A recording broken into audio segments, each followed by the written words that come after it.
I'm excited to be here on a college campus, and because I think a lot of people talk about the crisis in academia. And a lot of people would say, well, the crisis in academia is that it's full of a bunch of left-wing liberal professors.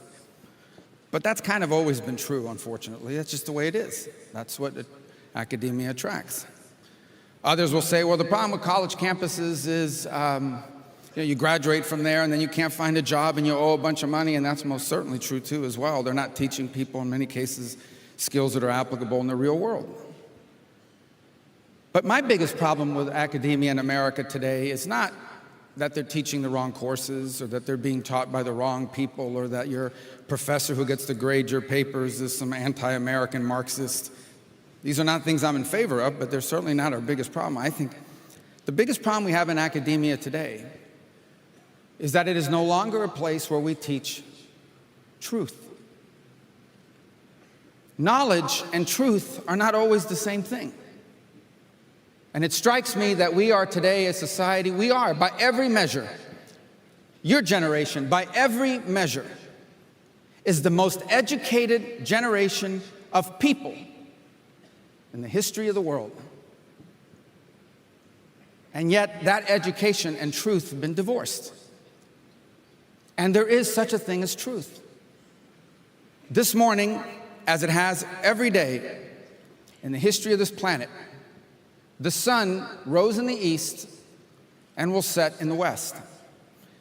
Now you can decide that you want to change the name of east to west and west to east, but it's still the east, and the sunset is still in the west. It is truth. And there are fundamental truths upon which our lives, if they are to be productive, and our nations and our societies, if they are to be strong, have to be built. And we live in a time that tells us that there is no such thing as truth, that you live your own truth, or that truth is relative.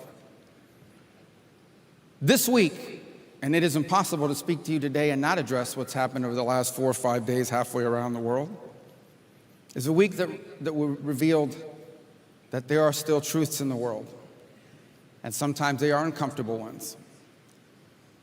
As hard as it is for some to accept, there is such a thing as evil, an evil that springs from hate. The first crime committed, as recorded in the Bible, was out of hatred and envy. One brother murdered the other. Evil is real, and it exists. That is a truth. It is not relative. When you break into a small village and you rape teenage girls, and you slaughter and decapitate babies, and you take as hostages and prisoners the elderly, that is evil. There is no justification for it. There is no explanation for it. There is no other side to it. It is pure, unadulterated evil. And anyone who refuses to condemn it doesn't know truth.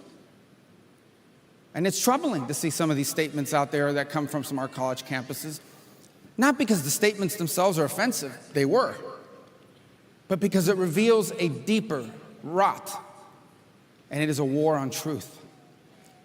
Here's another fundamental truth. Evil must be confronted. Evil cannot be ignored. An evil that goes unconfronted and ignored will be triumphant. It will spread. It will lead to new evils. That is a fundamental truth, and one that we have to accept and teach and be proud to say, because it is true. But evil does not just have to be confronted, it has to be defeated. Now, in that realm, we are called to ask, well, how do we determine what's evil? How do we decide what is good? How do we arrive at truth?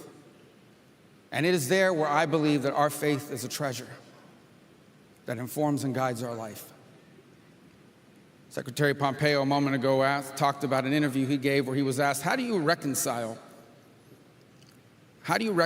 your faith in Jesus Christ with your service in government? I think at the core of the answer is, how can we trust that you're not going to do what Jesus taught versus what is good for the country? I think that's a curious question, and I don't mean to besmirch any other faith, other than to say that the faith that I know, the faith that you know, our Christian faith, is a faith that teaches that at its principle and at its core, that you have to love your enemy, that you have to love your neighbor as yourself. As an extension of that love, it calls action. Clothe the naked, care for the widow and the orphan, look out for those less fortunate than yourself. And I ask myself, if you look at a faith whose truths, whose fundamental teachings are based on that, not only should you not be concerned that our leaders share that faith, you should hope that we have more people of that faith in the service of our country and our society. This is a nation that needs more people that care about others, that will love their neighbor, that will care for the orphan and the widow and the less fortunate. Why would we want less people like that in our government? Why would we want less people like that in our world? But our faith also informs us in how to confront evil. On the one hand, our faith does not divorce us from reality. It does not ask us to live in an imaginary world. It asks us to not be of the world, but to live in the world. We are not called to isolate ourselves from the problems of others, nor does the faith ask us to build fortresses in our life that protects us from what's going on around us. In fact, in free societies such as ours, we're almost compelled to participate in civic and community life and live out our faith in that process. But what happens when in the case of confronting evil? And that reality sets in. Evil has to be defeated. It has to be confronted by human means. This evil that we see emerge, an evil built on the hatred of a people, has to be defeated.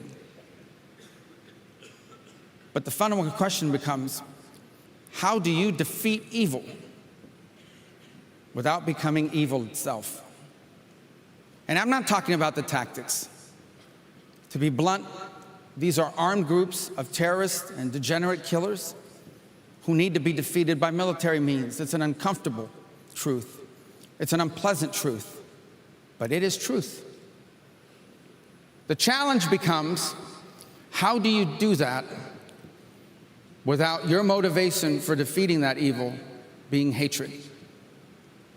They have to be defeated not because you hate them, but because of the danger they pose to others, because our belief in human dignity and the value of everyone's life, because they are a threat to peace, they are a threat to security, they are a threat to others around them. And that's the toughest part about confronting evil. That's the toughest part about confronting those who oppose you. That you have to do so, but you have to do so in a way that's motivated, not by hatred, but by love. These groups have to be defeated, not because we hate them, but because we love those who they seek to harm. Not because we want revenge, but because human life is worthy of protection and they are a threat to the dignity of human life. But it extends far beyond it.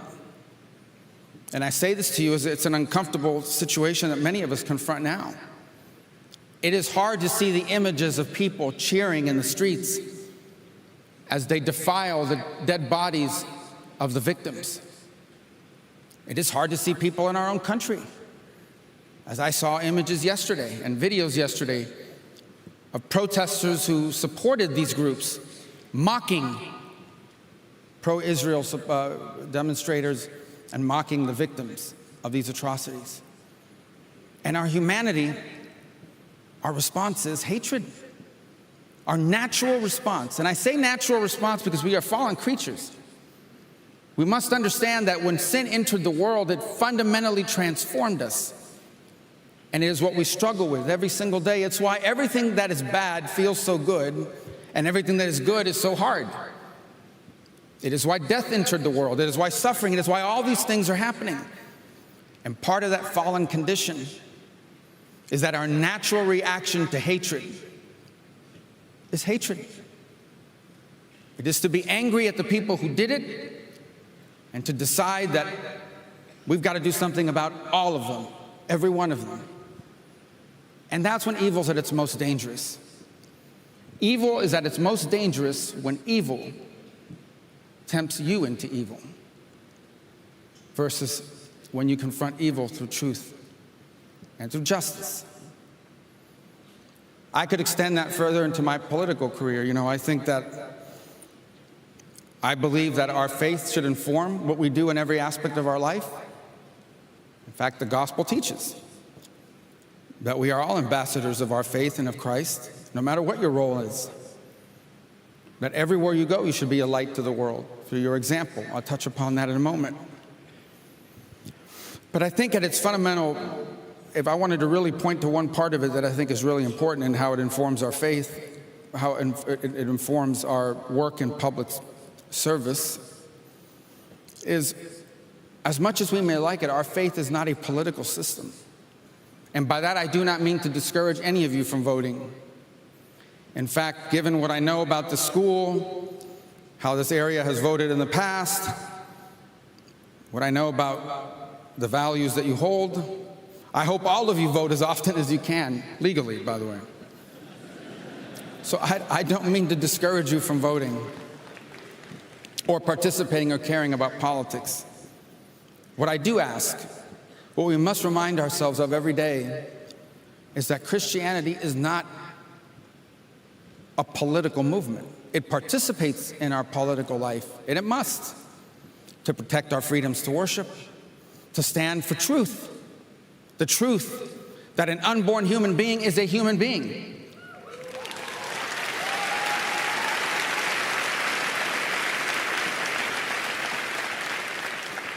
The truth that every single human being that has ever been born in the history of the world was the product of a biological male and a biological female. That's the truth. The truth that the family is the most important institution in society, and no matter how big your economy or how strong your military or how great your republic might be, no nation and no society can flourish without strong families building strong communities. These are all fundamental truths, and our voice needs to be heard in the public square. We are no less than others who believe other things. But Christianity is not a political party. And what I mean by that is this, that it must transcend politics. It can influence it, but it must transcend it. Now, some may be tempted to think, well, this is a new phenomenon, right? This only really happens in America. It started in the late 90s. I've heard some political scientists say it started in the late 70s, early 80s, when Reagan got all the evangelicals involved in politics. Up until then, this didn't exist. They must not have read the gospel. You see, that there were followers of Christ that were desperate for him to be a politician. There was some theologians out there that argue that Judas and Iscariot was a member of a political movement. And that maybe one of the things that tempted him, into doing what he did was the belief that Jesus was the Messiah, and if we could just get him arrested by the authorities, he would have no choice but to call down the angels and overthrow the Romans and establish the kingdom. And one of the biggest challenges and struggles that Jesus faced in his ministry was trying to explain to people that his kingdom was not of this earth. He was of this earth. He was a man. He was fully God, but he was also fully man. One of the most moving lines in the whole Bible is Jesus wept because he was human. And understand the circumstances behind that moment. There was a friend, someone clearly very close to him, who he loved. And he knew that he was about to bring him back. But he wept at his death. He wept at the suffering of others who he loved because they were going through this. He wept because he was human. And he lived as a human. And he felt every emotion, every temptation, every challenge. I mean, you don't even think about it this way, but Jesus probably had the flu. I don't think he got COVID, but I think he got the flu. He had all he died a human death, a brutal one. Scientists today explain crucifixion and can explain clearly the path and the process by which he died. He lived among us, but his kingdom was not of this earth. And again, so you understand, I'm not saying that that doesn't mean that your faith should not inform you. It should. But at the end of the day, it's about more than just what's happening around us in our society. Perhaps the best example of that are the early Christians, the first 200-300 years of the church, where Christians were not just persecuted, but brutally crushed. They were confronted at the time living basically in a Roman world, most powerful empire, a pagan empire. And Christianity on various occasions was the scapegoat for a fire, blamed for this, blamed for that. But they were a puzzle to the pagan. The pagans in Rome and other parts, they couldn't figure out Christianity. Understand the worldview was the worldview of strength and power and might. And their argument must have been, and again, I'm speculating, okay, but I think it's a pretty good, well-informed speculation. They must have sat around saying, why would you be followers if a guy was arrested, humiliated, crucified? To them, that was defeat. Why would you be the follower of that? We're the followers of triumphant kings that, take over someplace, invade a land and enslave their people. That's real strength. Real strength, the real power is being so strong that you take people on and you crush them and you do whatever you want and no one can tell you what to do. That's real strength. You guys follow some guy who only lived to be 33 years old, didn't have any money, didn't own anything, and they grabbed him, they put him on a cross, they humiliated him, stripped him of his clothes, and killed him. And you follow that? That's what you follow? And then what they really didn't understand is we burn these people. We feed them to lions in the Colosseum. We persecute them. We attack them. We give them no space. And you know what these people do in response? They just seem happier. Somehow they are always joyful, even as they march to their death, not begging for their lives. When given the opportunity to recant and walk away from their faith, given an escape route, they don't take it. They don't take it. They continue in their faith. They're joyful. What I don't understand about these Christians, or so-called Christians, these people, is they see people out there that are suffering. Don't they know that beggars and people who can't walk and the handicapped, that is either God's punishment or those people aren't worth anything? Why do they keep taking care of those people?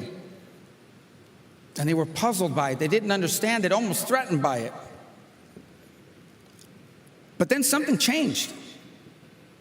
Because ultimately, Christianity overthrew this Roman Empire without a single soldier, without a single battle, without a single war. And it overthrew the Roman Empire because ultimately what happened among people, after a while, is they saw the joy those people had in the face of brutality and suffering. And they decided, I want that. Because we've tried everything else. We've tried the banquets with food that all you can eat, drink all the wine. We've tried the wild orgies. We've tried praying to 18 different gods. We've tried everything. And none of this gives us the joy that these people have in the face of brutality and suffering. I don't know what they have, but whatever they have, I want. And that is ultimately how Christianity triumphed and how it overthrew the empire, but it didn't become a government as a result. What it is at the end of the day is a path to truth. And it is a path to truth that challenges the world. Everything the world teaches us, every message the world infuses upon us is almost always in direct contradiction of the faith. What they define as strength, our faith teaches is actual real weakness. In fact, our faith extols weakness. Where they define as the goal to life is comfort, our faith teaches us that our way is the way of the cross. Not that we welcome suffering, not that we seek it, but we expect it. we expect to be persecuted. If your founder was crucified and rejected, and he was God, why should we expect something better and different? Does that mean we want it, celebrate it, look forward? No, all of us can identify with Jesus when he prayed, if this cup may pass. Because his humanity, at the end of the day, said, if there's any way to sort of avoid this suffering, I would like to as human. But ultimately, he made that sacrifice, knowing what it entailed. And few of any of us will ever face circumstances as dire as those. And so what all that means is that as we participate in political life, we should do so through an authentic Christianity, one that understands that our job is to care for the less fortunate, to see suffering and try to address it. But it is not to usher in utopia, though we want life to be better. Certainly in this country, we have unparalleled freedoms and liberty, even today, unlike what other societies face around the world. But even there, life is not perfect. We will always have challenges and struggles, and there will always be evil in the world. But we should confront it infused by the Spirit and the teachings of our faith. And that balance is not always easy, and you won't always get those right. But your faith, the faith that is fed here and infused here, that you participate in all the time, that's being taught, and that you are living and demonstrating, I think it's phenomenal that you're able to do it here on this campus. I don't think I'm saying anything the school wouldn't agree with. But the ultimate mission is not for you to live that faith while you're just here, but to live it wherever life takes you. Whether you're the CEO of a corporation or the 30-year low-level employee at some company, whether it takes you into ministry and missionary work or into the service of our government, to allow the teachings of our faith to be the anchor of our truth is something the world and our country needs more of, not less of. And it is what gives me great joy and enthusiasm to be here with you today and to be a part of this. Perhaps close with this, and this is really what I thought I would talk to you more about today, but it sort of pivoted through global events and so forth. Recent reports and studies show that we have this alarming rise among young people in our country of suicide and depression. And it kind of, at least according to the world, doesn't really make a lot of sense. Look, I'm not here today to diminish the suffering of anyone. Just last night, my wife who's with me here today, Jeanette, say hi to everybody. Yeah, she's over there in the corner.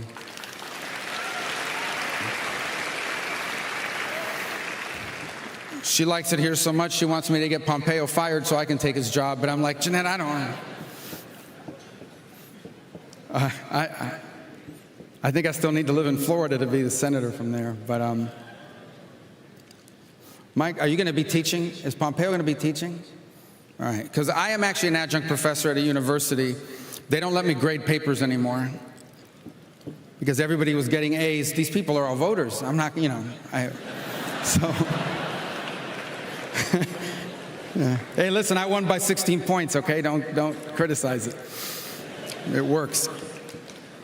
Anyway, so they're probably not going to let you grade papers, Mike, even though you're not going to be running, but this time. But anyways, it talks about this rising level of depression and suicide and sadness among young Americans. And I'm not telling you there aren't problems, because there really are. There always have been. I got to tell you guys something, and it's as old as Scripture itself. So you know this, and you need to know this. Every generation in the history of man, every single generation thinks the next generation is really messed up. Every generation says the next generation is really messed up. And everybody here can tell you that our parents and our grandparents said, I get the world as today, but these guys, they're going to ruin everything. So that's always been true to some extent. But I think part of it is, do we have problems? We absolutely do. But I would also tell you that from a relative, you want to be relative point of view, if you compare life in America today to life anywhere 50, 100 years ago, by all material measures, it is way better. Now, life expectancy, unfortunately, has dipped recently because of suicides and things of this, and opiate addiction. But it is still substantially higher than it was 100 years ago in the most advanced countries in the world. The poorest American has a higher standard of living than the king or queen of England did 120 years ago, 100 years ago, in many measures. I already outlined how we are the most, despite all of our challenges in education, the most educated generation in American history. So by everything the world tells us that kind of matters, this should not be a generation of people who are depressed or unhappy. It should be a generation of people that are excited. And there are a lot of reasons why they're not. And one is the unique challenges that come from the erosion of family life. But at its core is this de-anchoring of purpose, infused by truth, by this lack of hope for the future because they're constantly being told the world is going to end next week or next month.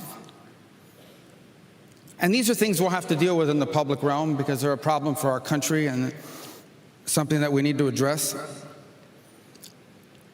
But if there's any people on earth that should never fall into that trap, it's the Christian. Because the Christian knows how the story ends. Our faith tells us how this ends. It doesn't tell us when.